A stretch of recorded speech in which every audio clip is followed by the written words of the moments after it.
It's a Politics Wednesday edition of River to River from IPR News. I'm Ben Kiefer. Joining us today with their analysis, Donna Hoffman, the Chuck and Barbara Grassley Professor of Political Science at the University of Northern Iowa. Donna, thanks for coming in today. Good afternoon, Ben. Good afternoon to you and to Kelly Winfrey in our Ames studio, Associate Professor of Communications at ISU, also Director of the Women's and Gender Studies Program at ISU. Kelly, nice to have you back. Hi, Ben. Thanks for having me. And, of course, we invite our listeners this hour to join our conversation as we dash through, a half dozen topics. We have a lot to get through this hour. Note this number if you don't already have it on your fridge or your desk or wherever you like to put those valuable numbers. Join our politics at 1-866-780-9100 or email rivertoriver@iowapublicradio.org. The president has reversed course and endorsed Zach Lahn in the governor's race here in Iowa. We'll talk about that later. More ICE shootings, put that back in the spotlight. In Maine, Democrats scrambling to replace Graham Platner. We've been hearing a lot about that in our news. Vote Vets launches a $1.6 million ad against Ashley Hinson, focusing on the Iran war. We'll get that. And Pete Buttigieg here this past weekend, rallying Democrats. But first, let's start off with this. President Trump to deliver a speech to the nation at 8 p.m. our time this evening. He says it will center on free and fair elections, including really big news. Well, let's just go to what he says. At the White House yesterday, President Trump told reporters he had big news to share tonight with regards to free and fair elections. But it's really big news.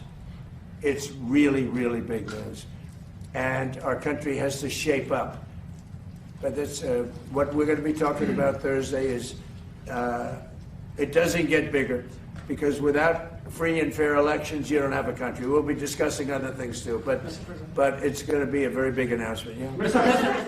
We want to throw in some fact-checking, some framing to that first of all here. Numerous courts, ballot audits, Trump's own first-term Justice Department, and federal cybersecurity officials have all found zero evidence of the kind of fraud or machine rigging that President Trump has alleged many, many times and previously declared the 2020 vote the most secure in American history.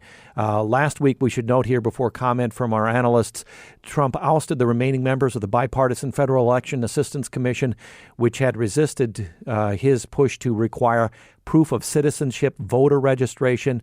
Also, we've had this pressure renewed from him on Congress to pass the SAVE Act, a voter ID bill, still short of votes in the Senate. To you, Donna, first of all, given Trump's history of using major addresses to relitigate the 2020 election, given how he's now framed this evening address, what are you expecting? Well, it's hard to say with Trump. If you noticed in that clip that you played, he said we'll also be discussing other things. So I have not seen the location of where the speech is going to be, whether it's going to be in the East Room or the Oval Office. It's unlikely he'll have an audience. And so he can ramble, and he does tend to ramble if he doesn't stick to a script. It is unclear to me what the networks are going to do with this, because the networks could not cover this speech, because there's history here of networks not doing this. Mm-hmm. If they think that a president is doing something inherently political and essentially kind of partisan in that way. As you noted, this has been fact-checked and fact-checked and fact-checked. We do not need to relitigate the 2020 election, but Trump seemingly cannot move on from that. And so the networks really have a duty, in my view here, to weigh, is this really something of public import? Now, my guess is that they will probably air it because of the difficult position the president has put the media in. He calls them an enemy of the people at times. But again, we do have a precedent here where networks have not always aired presidential primetime addresses. They didn't air one of Clinton's primetime news conferences at one point. Bush in 2001, Obama had a couple of them. Biden had one. The one Biden did in 2020 on the state of American democracy was not uniformly given time by the major networks. Now, having said that, even when the president gives these speeches, if the networks, partially or don't cover them at all, it still certainly makes news. Yeah. But the notion notion of a president getting primetime airtime to give a speech to put his frame on something that really should not be relitigated and further undermine elections going into a pivotal midterm is really something the media should carefully weigh. Yeah. And Kelly, you train journalists at ISU. Your view Yes. here as we head into a speech built around declassified intelligence is the preview we're getting. Yeah, I echo what Donna said about not needing to litigate this. And I think that she's right in that the networks have some duty to make sure that audiences get factual information. But at the same time, they're really in a tough spot because failing to or deciding not to air it or not air all of it will likely get them less credibility, at least among some voters. It will be perceived as partisan media, whether it is or not. And I think we see history doesn't really matter that much with some of these cases under the Trump administration. So I expect to see most of the networks air most of the speech. It probably will depend how much it rambles on and what direction it takes. But I think that what networks can do and what journalists can do is to follow up with good reporting and fact checking, reminding folks maybe even before the speech begins tonight that we've had lots of money spent and research to verify that 2020 was successful, that our elections are very safe in the United States, and to help frame what he's going to say around what we also know to be true. I think the other piece of this that's really important is whether or not he says things that are true or not true, it will raise doubts. It perpetuates the distrust that people have in our election system, in our politicians. And that's problematic going into a midterm for a lot of reasons, like the most simple just being why vote if you feel like the game is rigged. But also that doubt fuels that polarization, that fear that Trump's really campaigned on in previous elections, that, we're under attack by, the enemy from within, is what he had said at one point in time. And I think that is something to look for, that kind of partisan fear mongering that could then be used later to justify action by his administration to intervene in the election, to somehow push through the SAVE Act or something similar. I've seen some things. I think they recently reallocated some terrorism funding towards election security. So maybe he thinks he's got a new way to couch it where he can take more federal control over elections that are, administered by the states now. So I agree with that. I have no idea. It's hard to know what he's going to say, right? And it doesn't necessarily mean it's what's in the script either. But I think we'll hear a lot of the same old thing. But we should be careful to fact check before we share information and think about what the purpose of that speech is. What is, he's very much about the performance and the show. So what is his purpose in that performance? Yeah. And Kelly and Donna, I have to fact check ourselves here, because I was saying this evening, it's actually tomorrow evening. So hard to keep track with a vortex of quickly forming news here. But it is so tomorrow evening, and we'll be carrying President Trump's address tomorrow night at 8 p.m. on our 24-hour news stations. You could also stream it online at IPR.org. There'll be, of course, analysis and context from NPR included in that coverage. The SAVE Act. Donna, to you. The president has pushed hard for the SAVE Act. It remains short of votes it needs in the Senate. And as I mentioned at the outset, ousted remaining members of the Bipartisan Federal Election Assistance Commission last week. Could the purpose here be pressuring Congress, reshaping election administration, as much as speaking to the public? It could be. Now, let's back up even a step beyond that. The Constitution, in Article 1, Section 4, the Elections Clause, gives the administration of elections to the states. And what we say is the states primarily, but Congress ultimately, and I'll stress there the Congress, not the president, the Congress. So certainly Congress can pass legislation to make a uniform standard in various ways. And we've seen this before with things like the Voting Rights Act, et cetera. And so Trump has been pushing for the SAVE Act and pushing for it, but it will be subject to a filibuster in the Senate, and they don't have the votes to overcome that at the moment.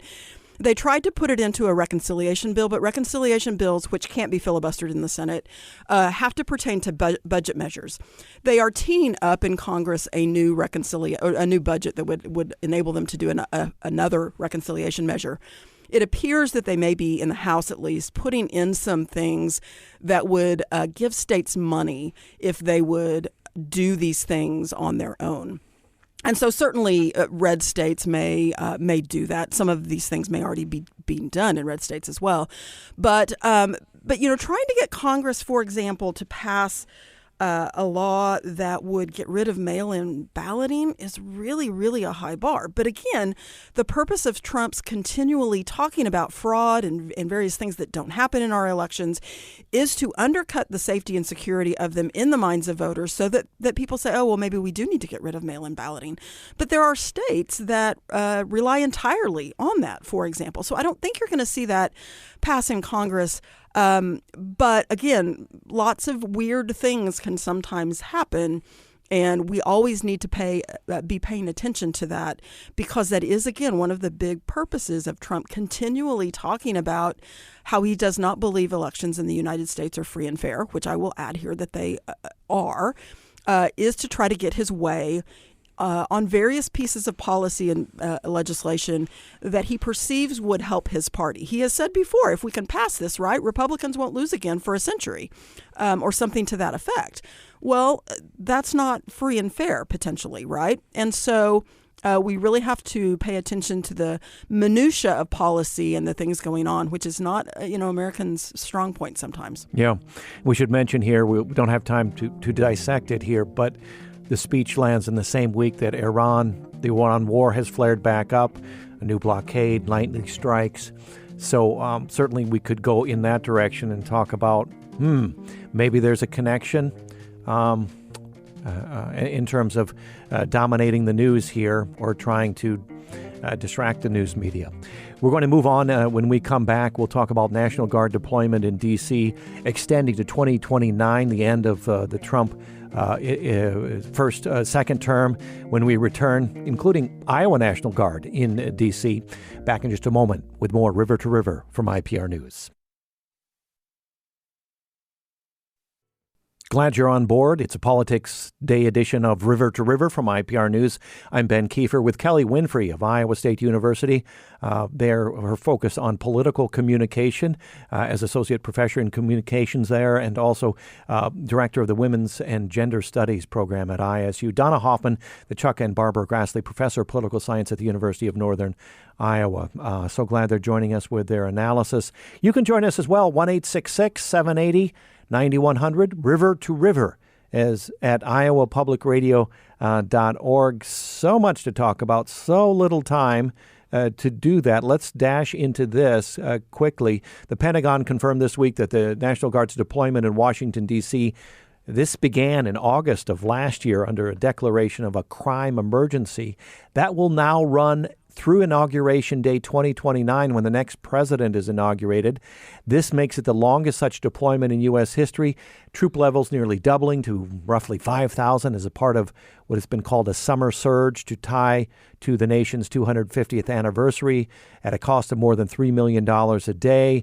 Constitutional scholars raising concerns about normalizing military involvement in domestic policing, particularly since D.C.'s Guard reports directly to the president rather than to a governor, unlike anywhere else in the country. And Iowa is directly tied to this. About 120 Iowa National Guard soldiers, these are from the 132nd Wing in Des Moines, deployed to D.C. on July 10th and 11th for a 6-month mission supporting America 250 security. This at the Trump administration's request. Governor Reynolds had turned down an earlier request for troops this spring, citing a strain on the Guard after nearly 2,000 Guard members from Iowa had just spent more than a year deployed in the Middle East. But she ultimately agreed to send this group. Kelly, let me talk with you or get your first impression about what's going on here. Is this deployment mainly a public safety and a budget story, or a more significant one about how this administration is redefining the boundary between military and domestic law enforcement? It's the second one. I think this is, one of the reasons that I study political communication is that so much of what people, the average person, thinks about politics comes through how it's communicated. And we know that, our political scientists like Donna have great knowledge of what the laws are, what the Constitution is. But I think in this administration in particular, we've seen kind of a disregard for a lot of laws that didn't fit the vision that President Trump has for his administration and for the United States. And I think the kind of continuation of having troops out gives the perception that there is some emergency, that there is some threat out there, even though we know that crime rates had gone down in D.C. for decades before now and are still going down. That there's not any sort of imminent threat that's been articulated, at least by the administration or anyone else. But it makes people feel like there's something to be afraid of, for which those troops and by extension, President Trump can protect you from.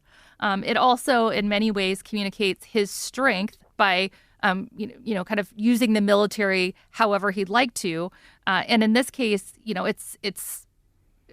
it's tricky because deploying military in domestic situations isn't something that happens often and for good reason, and has a lot of potential problems if we think about that being normalized and what that could do to, the actual laws and constitutions and how those things might be reshaped, or even just how the public responds to it. And I think that is also a problem. I also want to say, it costs a ton of money to have these troops deployed in D.C. if they're not needed. That's a lot of money that could be spent on other things, especially when we have a war. And then, the guards that are there are, away from their families and stuff. Away from their families. That, here in Iowa, 120 Iowa Guard soldiers now beginning that 6-month deployment in D.C. The governor, our governor, initially declining that request over, saying the strain from a huge Middle East deployment that our National Guard, 2,000 of them, just returned from. Donna, what does that reversal say about how much leverage a governor really has to say no to Washington with this kind of use of National Guard? Well, the governor has the power to say no in this example because she did that once. But, then there's other kinds of pressures, other political pressures in this sense as well. And so Trump also this summer has used the occasion of the 250th anniversary of the Declaration of Independence to get some of these troops, and I think some of the governors, to relent on the basis of that. But, let me note here again, I'll go back to the Constitution. The District of Columbia is a special federal district. It's not a state. And so this is one of the things that is different about it. But Congress has jurisdiction over the federal district. And, if Congress wanted to change this, they actually could write laws to do it because they gave the president enhanced power in this area in the D.C. Home Rule Act in 1973. And this is the main act that gives the president enhanced power if there's some kind of emergency, et cetera. And so it's really Congress that's ultimately the source here. But of course, this Congress is not going to do that. And it does, to go back to your original point, it does start normalizing that sense of seeing troops in the nation's capital, right? Now, these National Guard members we've seen when they were first deployed in the spring especially, we saw video of them laying mulch and doing landscaping. They are not supposed to be used for law enforcement. And so expensive not only are they there, right, and not only are they there away from their families, but they may not also then be doing something that is in line with their training, which is very specialized. And again, the American taxpayer pays for that training as well. And so it is curious to see the longer this goes on if it will become just another blasé, oh, look, there are federal troops there, or there are troops there, National Guard troops there, or if it becomes something different. And probably we'll just get used to it. It's a Politics Wednesday edition of River to River, hearing the analysis of Donna Hoffman of the University of Northern Iowa, Kelly Winfrey of Iowa State University. Let's briefly touch on this. The ICE shootings back in the news. We have an ICE officer fatally shooting a 26-year-old Colombian national. Officials say he wasn't the target of the warrant agents were serving. The DHS says an officer fired after this man drove his car toward them while trying to flee. Witnesses dispute parts of that account. Curiously, body cameras, which had been paid for and I believe mandated, I don't know how you want to define that, neither agent wearing a body camera. And then we have another one, I think, in Texas here, too. Kelly, to you, this is now the second fatal ICE-involved shooting nationally in about a week. That one in Houston that I didn't mention any details. What do you think this, from a coverage area, covering these stories one at a time, change how the public understand what's happening? These are men, in this case, who've been here, I think in one case, for decades here, and we're not even the target of the ICE enforcement. Yeah, I think, in the human sense, it's just tragic, right? That in any case, someone would be killed by a member of law enforcement, particularly when it's not necessary. We know from past incidents that ICE training is not to be law enforcement or to do the work that they're doing in this way. But I think from a reporting sense, things had been a lot, had been a lot quieter after things calmed down in Minnesota, right? We had a lot of coverage about what ICE is doing in Minnesota. There were hearings. There were promises that body cams were going to be worn. And then it's gotten quieter. And so I think it's important from a media perspective to obviously cover these individuals who lost their lives and help folks remember that these were human beings with families and friends. And I think also to put it into a larger context of what is ICE, what has happened through the course of this administration, and how does that look in comparison to how ICE has been used previously by Obama, by Biden, by W. Bush, and to give some context to folks so that people know this isn't normal, this isn't okay. And to demand more from the administration or demand better, I think. And we saw that after the folks were killed in Minnesota. But then, stories fade. And I think with politics now, there's never a shortage of things to talk about. There's always another chaotic thing. And it's easy to forget how these things build and what that might mean for our democracy. Senator Susan Collins of Maine calling for a full investigation, urging Homeland Security to suspend non-urgent ICE traffic stops. The DHS briefly did so, but then President Trump today, I think it was, said that ICE should continue using traffic stops, calling them an important enforcement tool, even as the agency reviews these recent shootings in Maine and Houston. Donna, Collins has spent decades building an identity as an independent-minded Republican. How do you see her navigating defending ICE's mission while calling for reform after these back-to-back fatal shootings of people who weren't the target of a warrant, one of them in her state of Maine? Right, and this is wrapped up in her very competitive Senate reelection campaign as well. And so she was under fire in Maine for voting to fund ICE at extraordinarily high levels, for example.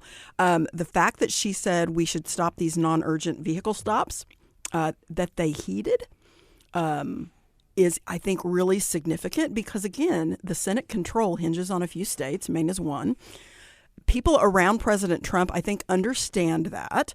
And then immediately Trump comes out and undercuts his own administration in that regard. And that's, something that we see quite a bit.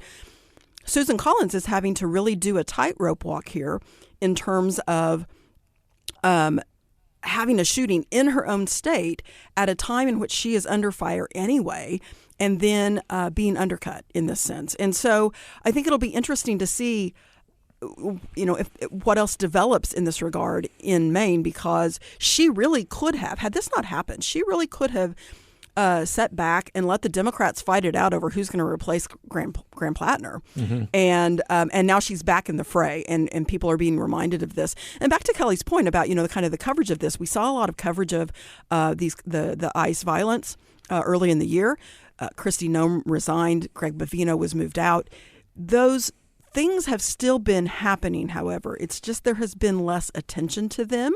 Quotas still exist, as far as we know, for ICE officers in terms of arrests, which is part of what's fueling some of this.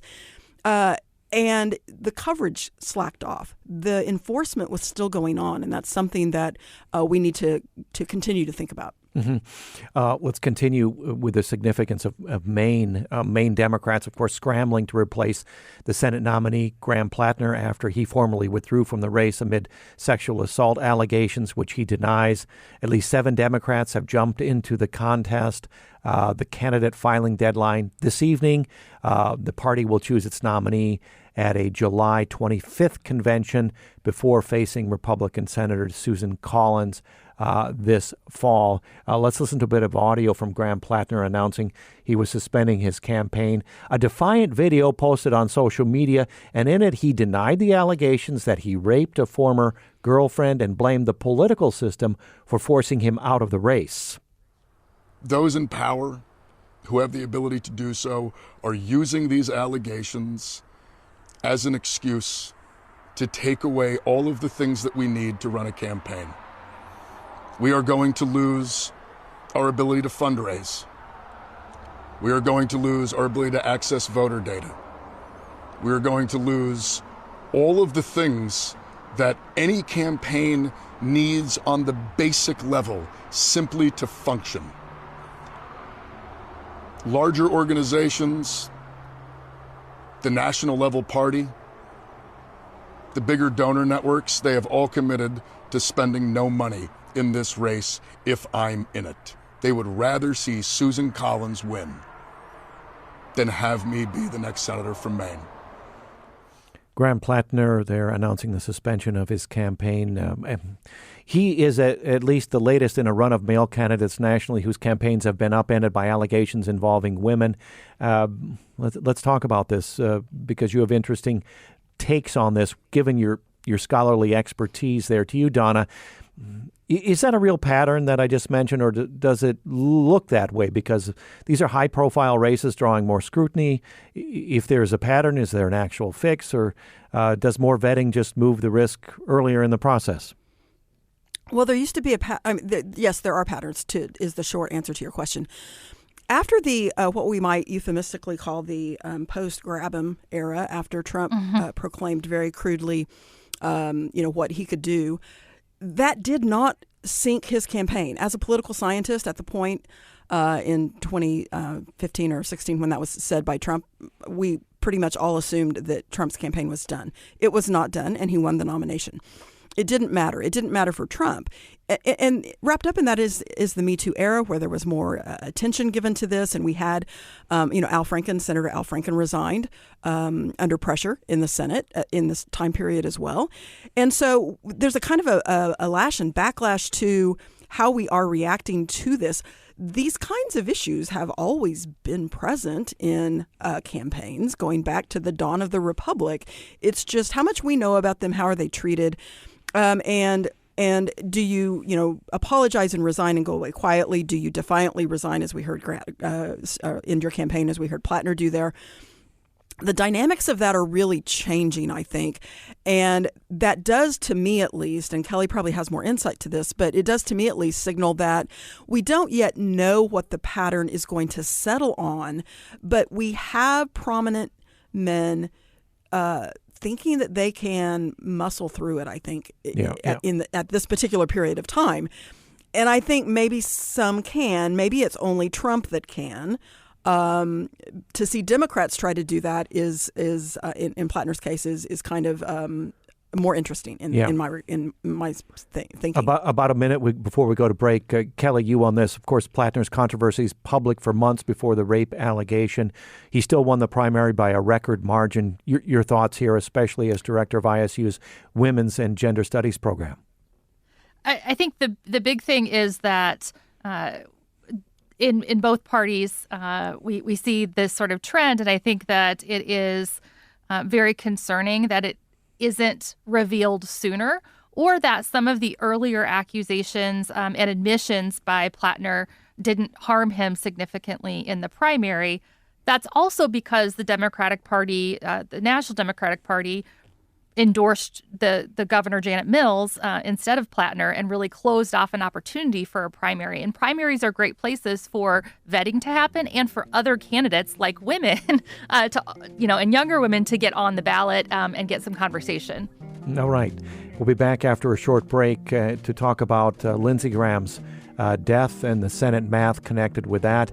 South Carolina adjusting to a major political shake-up after the sudden death of Senator Lindsey Graham, dying over the weekend from an aortic dissection.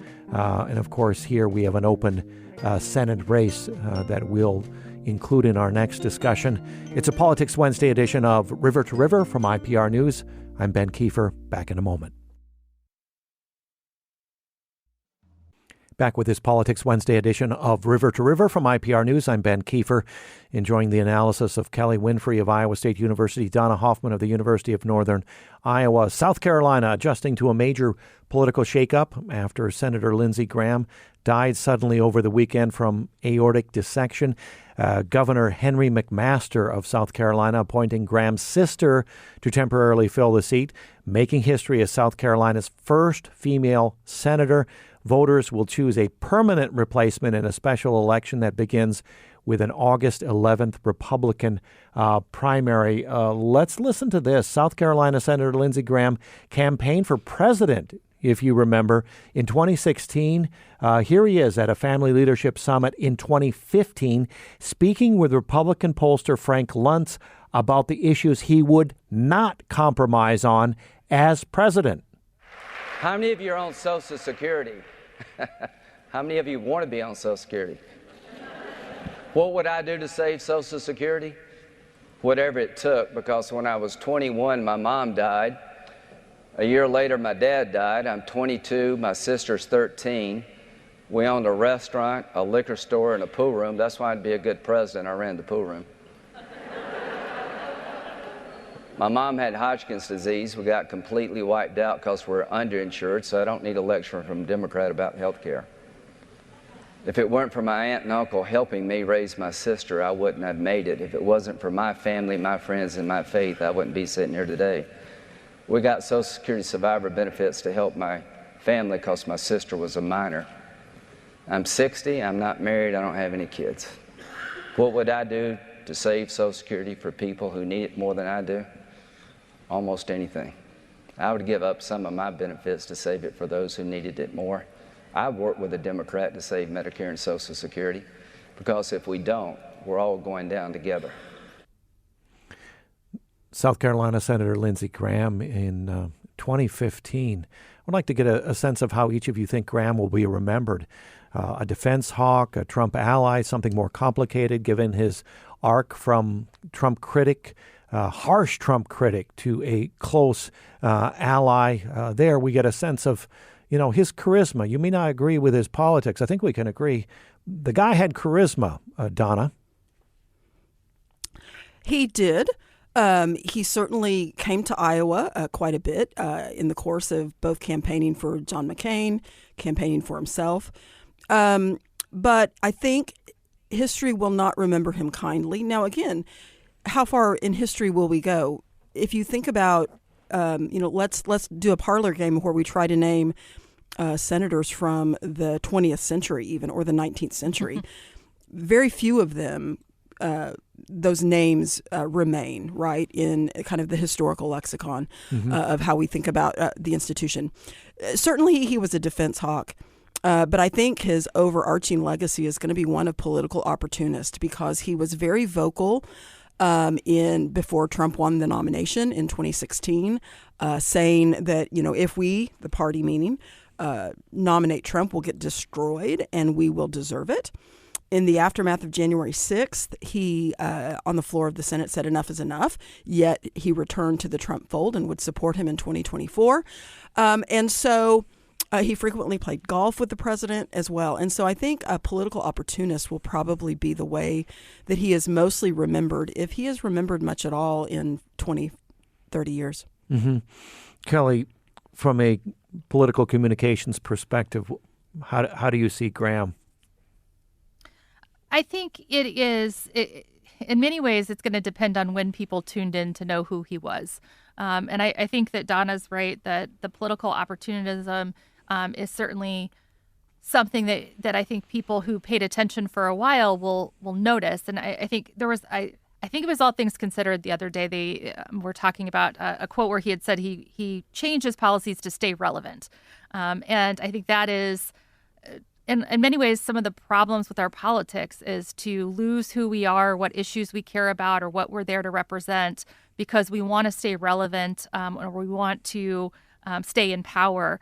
And, Lindsey Graham, I remember him as John McCain's, close friend and a very respectable, moderate senator who would govern. But I also, the first thing I think of is him yelling during the Kavanaugh hearings. Mm-hmm. So those are two very different images. And unfortunately, towards the end of his life, it was the more unpleasant ones. And I think as we think about our politics in a broader sense and who our candidates and people are, tying back to Graham Platner a little bit, who's it about, right? Is it about the party? Is it about the person? Or is it about the issues and what they're there to represent? And I think in a democracy, we want people who are there to do the work, not for their own ego or their own relevance. And in Platner's video, he talked about how he was the victim, right? It was an opportunity to talk about issues and continuing that, and he chose not to. So it's not a problem with one side or the other. It's a problem with the system and what we're expecting out of our politicians. Let's talk about the open Senate race here in Iowa. Outside groups pouring money into Iowa's open Senate race. Vote Vets has launched a $1.6 million ad campaign accusing Republican Ashley Hinson, Congresswoman Hinson, running for that open seat, of backing the Iran war, driving up costs for Iowa families. Hinson pushing back, saying outside groups won't decide Iowa's election. Fighting involving Iran escalating again this week. We can figure that the issue will take on new significance should that, it looks likely that war will continue. Let's listen to this latest ad from the progressive veterans group Vote Vets Action Fund. In Iowa, Ashley Hinson likes to play the part. She says she supports Iowa farmers, but in Washington, she's someone else entirely. 5 times, Hinson's voted in favor of the war in Iran, even though no one's been hit harder than Iowa. Record gas prices, record fertilizer costs, farms going under. And Ashley Hinson's voting for all of it in Washington. She plays the part in Iowa, but doesn't do her part for us in D.C. Tell Ashley Hinson, put Iowa first. Now, between Vote Vets, the Senate Majority PAC, and now the Senate Leadership Funds pledged $29 million for Hinson. There's tens of millions in outside money already committed to this race before the general election. Donna, what does that level of early investment from both sides signal about how competitive each party actually thinks this seat is here in Iowa? Well, it's one of the states that if Democrats are to take control of the Senate, which is a tough bar to get over, they will need to get, and it is competitive. Polling shows that currently, such as it is, it's not great polling at the moment, and so this is one of the races that will get a lot of attention nationally. And then that's coupled with the fact that the governor's race nationally is going to be competitive.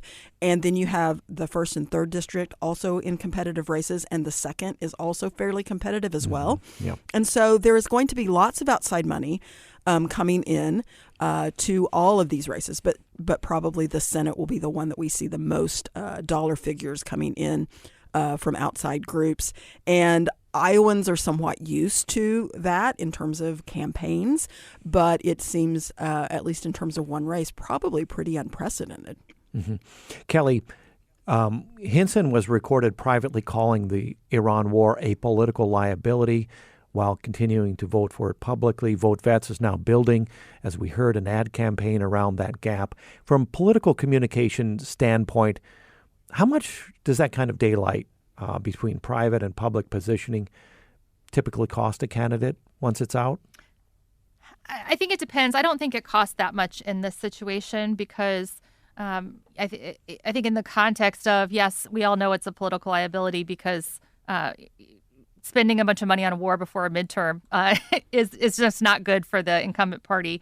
But that doesn't mean that you can't separate the kind of politics of it or how it might be used in a campaign from the ability to defend the issue. Now, I'm not going to defend the issue for Hinson, but I think that she is going to try to explain, much in the same way that Trump has, that this was a war that had to happen because of a risk of nuclear weapons in Iran. And whether or not that's true is another fact check issue. But it is, I think, a challenge for Hinson to navigate. I think, the other thing about this ad in particular in this group is that it's a pretty good ad. I've seen it a lot in the past couple days already. And it is, people like veterans, right? That's a positive. People know that cost of living, cost of farming is high. It's very focused on Iowa issues. And we're in a war that when the president was campaigning said, we wouldn't get in more wars. And so I think the content of that ad will ring true to a lot of people and get at what people already see and help Democrats or Turk to put that more on Hinson and force her to take some level of ownership. That then, if there are debates and depending on how that plays out, will put her in a position of having to defend this more than she has. Mm-hmm. You mentioned the Iowa governor's race, also suddenly one of the country's most competitive there. Republican Zach Lahn upset Randy Feenstra in the primary and has now picked up President Trump's endorsement. He'll face Democratic State Auditor Rob Sand in the race. National analysts, as noted, calling that a toss-up. We should note, too, Sand has a huge fundraising edge. Republicans have questioned his agenda, and Sand has challenged Lane's ties to Iowa. We've seen that in ads here. Donna, to you first on this. Trump endorsed Feenstra days before the primary, then pivoted to Lane after the loss. I think he said something about flawed data, information he was given. What does that reversal signal now? Does it cost him anything? How do you read that? No, I don't think it does. I mean, Trump is almost assuredly going to endorse, the Republican nominee in this instance.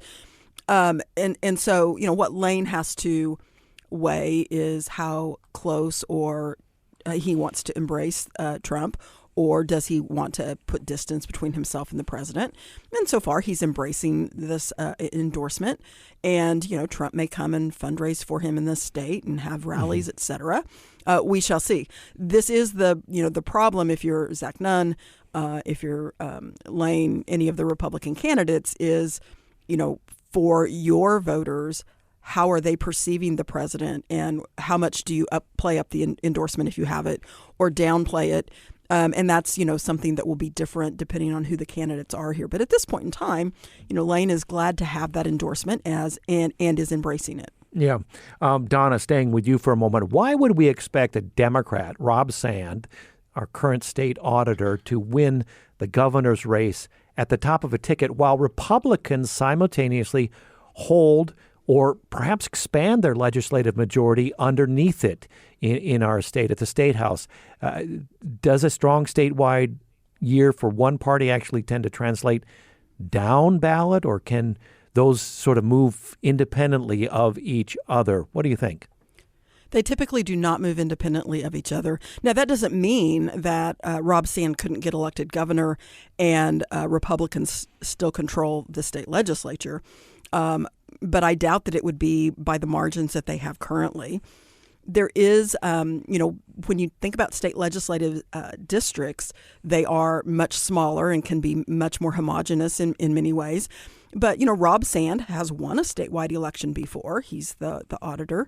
And so you may be attached to a particular local politician, your state legislator, who may be of or against the same party that you have. And then you have a person at the top of the state ticket, Rob Sand in this instance, that maybe you like because maybe you think that, the fill in the blank, something negative about the current administration. Yeah. And so should Rob Sand win the governorship, we would expect we would expect Democrats to be doing well all the way up and down the ticket. And in a midterm, like we have in 2026, we expect the Democrats to do well because that's what history tells us in terms of election statistics. In a midterm election, the president's party loses seats in Congress, for example, and that tends to have other down ballot effects. Yeah. We've got about a minute left. Kelly, to you, Lane has accused Sand of crossing a line by bringing his minor children into the race over his Kansas living situation. You study political communication. Is there a line hard and fast between a legitimate residency and commitment to Iowa question and an attack that's genuinely off limits? I think it is you generally don't attack people's children, right? But I don't think that's what was exactly happening in this case. And I think that Lane is a very unique case because he has strong ties to Kansas. We know he spent a lot of time there. And in Iowa campaigns, one of the first things I've noticed that has been true in the 12 years I've lived here is that candidates really lean into their Iowa heritage and their Iowa roots. And so the strategy of questioning that for Lane is a really good strategy on Sand's part. And I mean, Lane has an explanation, but he's going to have to justify that. And I'm not sure he thought he would even win the primary. So, there was a little slow to respond to some of those questions. Right. And Kelly, comment on this because Lane has built his campaign around a Make America Healthy Again branding rather than running as a traditional establishment Republican, right? That's interesting. Yeah, he has. And I think it's an interesting take because you do have some crossover liberal conservative voters that are more aligned with parts of that movement. However, Lane is also, I wouldn't say he has a record because he doesn't have a political voting record, but he has supported very conservative candidates across the board, and he is endorsed by some very conservative folks across Iowa and support nationally. So I don't think he can separate himself too much from the current president, even if he wanted to. But I think he has a unique strategy anyway in Iowa. And I think given the kind of division about COVID and legislation we've had around vaccine mandates and things, that could be a place for him to wiggle into some of those independent or less engaged voters. Mm-hmm. Well, we went in depth on a number of topics today while also having a quick survey of the current landscape. We didn't get to a couple of topics I had on my list, but thank you so much for your expertise. Kelly Winfrey of Iowa State University, Donna Hoffman of the University of Northern Iowa. I appreciate you coming into our studios today. You're welcome. Thanks for having us. Historian Greg Fairman spent 5 years chasing down the real story behind Lewis and Clark and found it wasn't just their story at all. Tomorrow on this program, I'll talk with him and the retelling of the most famous expedition in American history through the eyes of the people that history left out. Today's program produced by Catherine Perkins, technical support from Nev Kelly. I'm Ben Kiefer. Thanks for joining us.